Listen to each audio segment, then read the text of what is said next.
ખાવાની ખૂબ જ મજા પડી જાય એવા મકાઈના પરોઠા બનાવવા માટે સૌથી પહેલાં મકાઈને બાફી લઈશું. તો અહીંયા 2 મકાઈને બાફી લેવાની છે. પરોઠાનો લોટ બાંધવા માટે મેં અહીંયા ઘઉંનો લોટ લીધો છે. એની અંદર ચીલી ફ્લેક્સ, સફેદ તલ, સ્વાદ અનુસાર મીઠું, ઝીણી કાપેલી કોથમીર અને મોણ માટે તેલ ઉમેરી દઈશું અને થોડું થોડું પાણી ઉમેરી અને લોટ બાંધી લઈશું. તો અહીંયા લોટ બંધાઈ ગયો છે અને મકાઈ પણ બફાઈ ગઈ છે.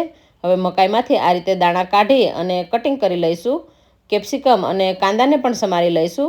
પનીર અને ચીઝને ખમણી લઈશું. અહીંયા બધા શાકભાજી ઝીણા સમારવાના છે.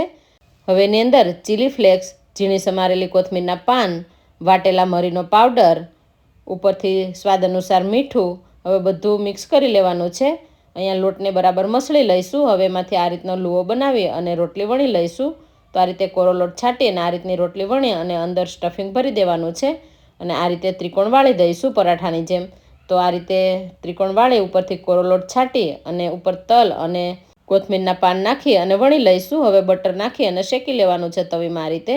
તો ગેસની ફ્લેમ લો ટુ મીડિયમ રાખી અને આ રીતે બીજા પરાઠા બનાવી લઈશું. અહીંયા તમારે ત્રિકોણ કે ચોરસ જે રીતના કરવા હોય એ રીતના તમે બનાવી શકો.